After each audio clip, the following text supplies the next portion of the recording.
Students, इस video में कक्षा 10 के लाइफ प्रोसेस का एक पार्ट है परिवहन परिसंचरण, जिस पे हम चर्चा करेंगे। परिवहन का मतलब आप समझ ही रहे हैं, एक स्थान से दूसरे स्थान तक जाना। परिसंचरण का भी यही मतलब है, एक स्थान से दूसरे स्थान तक जाना। चूंकि लाइफ प्रोसेस में हम प्लांट और एनिमल दोनों में परिवहन पढ़ते हैं, तो इसलिए सबसे पहले हम यहाँ पे परिवहन पढ़ेंगे पादप परिवहन। इसके बाद फिर पढ़ेंगे जंतु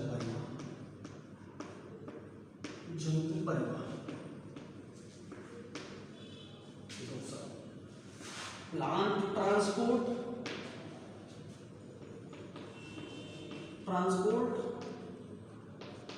और एनिमल ट्रांसपोर्ट।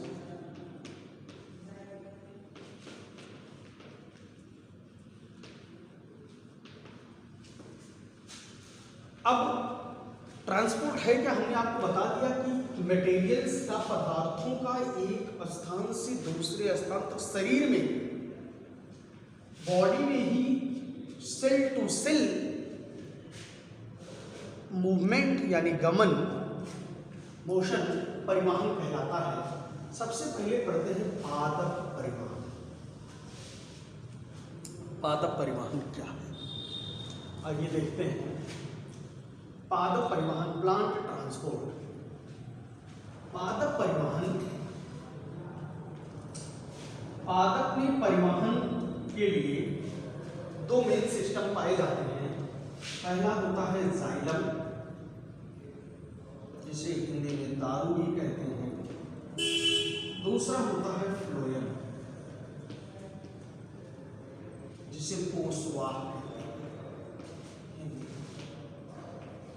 पादप में परिवहन दो मेन मीडियम्स, दो वाहिनियों द्वारा होता है, दारू और पोषवाह।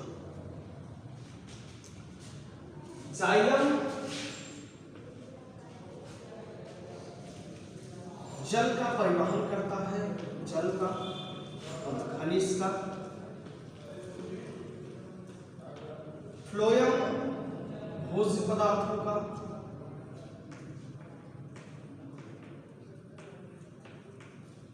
और हार्मोन्स का।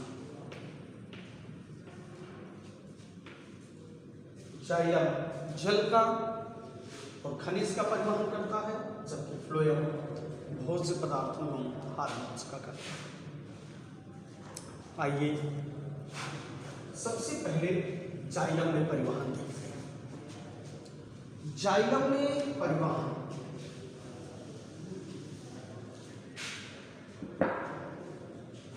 जाइलम में वाहिनी और वाहिकाएं पाई जाती हैं। पतली वाहिनी और वाहिकाएं होती हैं, बिल्कुल ट्यूब जैसी, ऐसी सेल होती हैं जो वेसल्स।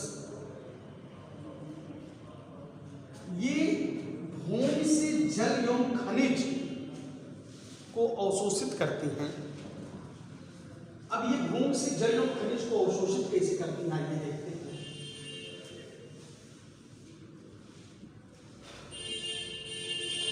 प्लांट के एपिडर्मिस में जो मूल रोम पाए जाते हैं, ये भूमि से जल को यहाँ लेते हैं और यहाँ से कार्टेक्स की सेल द्वारा ये एंडोडर्मिस में पहुँचती हैं और एंडोडर्मिस से जाइलम तक पहुँचती हैं। जाइलम तक पहुँच जाती हैं, सेल टू सेल ट्रांसफर होकर जाइलम तक पहुँच जाती है। जाइलम में ऑस्मोसिस के कारण हायर कंसंट्रेशन से लोअर कंसंट्रेशन ग्रेडियंट के कारण, सांद्रता प्रवणता के कारण जल आगे की तरफ बढ़ता है और जाइलम वाहिकाओं से होते हुए प्रत्येक पत्ती के प्रत्येक कोशिका तक पहुंचता है। जल के साथ साथ खनिज का भी यही मूवमेंट है। इसी प्रकार पूछते हैं जाइलम में जो परिवहन है वो एक दिशीय होता है, मोनो डायरेक्शनल परिवहन होता है। मोनो डायरेक्शनल परिवहन माने एक दिशीय परिवहन। एक दिशीय परिवहन का कारण है क्योंकि जाइलम जो है वो केवल भूमि से जल ऊपर की तरफ ले जाता है, नीचे की तरफ नहीं लाता है। इसलिए जाइलम में परिवहन हमेशा एक दिशीय होता है और जाइलम जो है केवल जल एवं खनिज तत्वों का परिवहन करता है। अब बात करते हैं फ्लोएम में परिवहन। फ्लोएम में परिवहन कैसे होता है?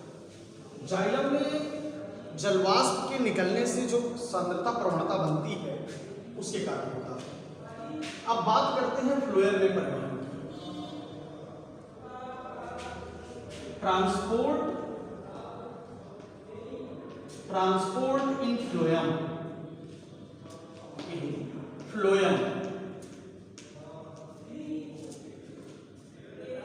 फ्लोएम में परिवहन ओश्वा में परिवहन। फ्लोएम में परिवहन जो है वो मल्टी डायरेक्शनल होता है। मल्टी डायरेक्शनल होता है। रीजन प्लांट्स के लीफ में फूड के फॉर्मेशन से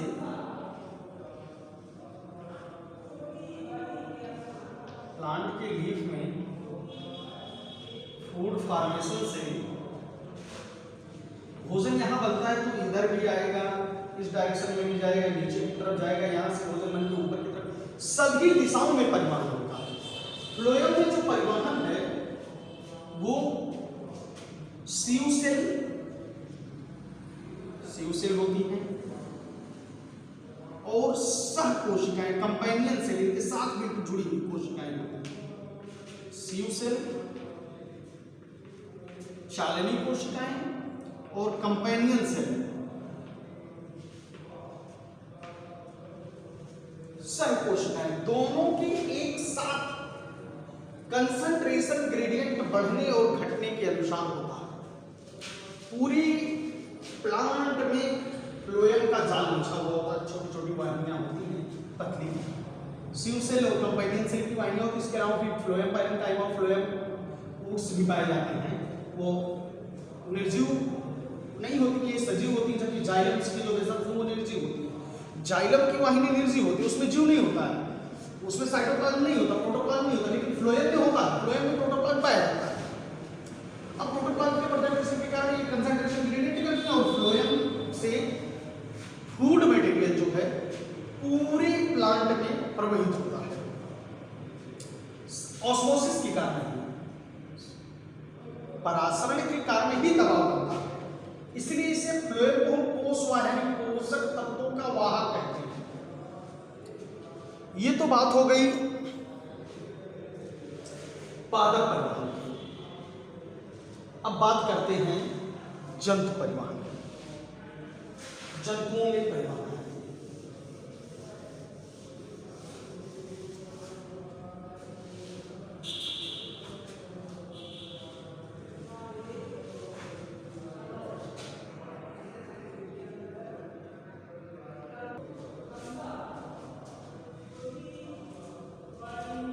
जंतु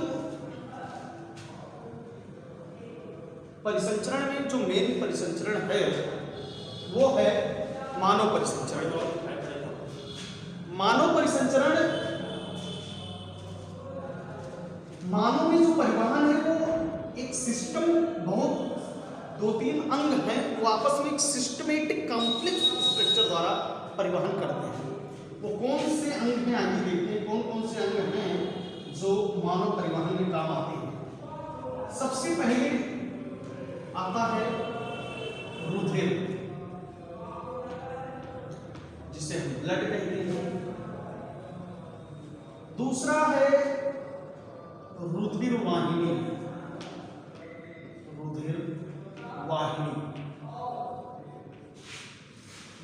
ब्लड वेसल्स।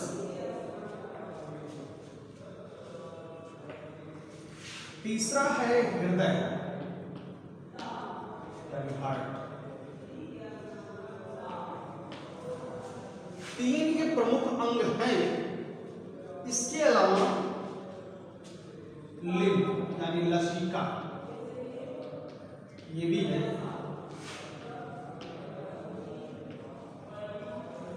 ये परिवहन के अंग हैं।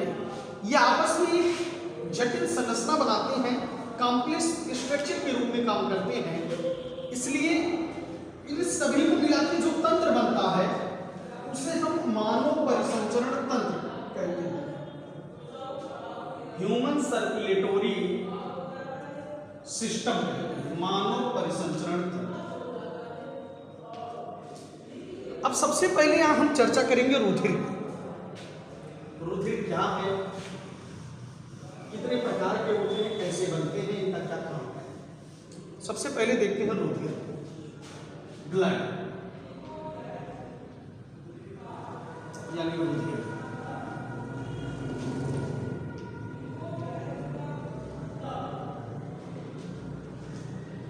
रुधिर का जो मेन पार्ट है वो दो चीजों से मिलकर बना होता है, प्लाज्मा,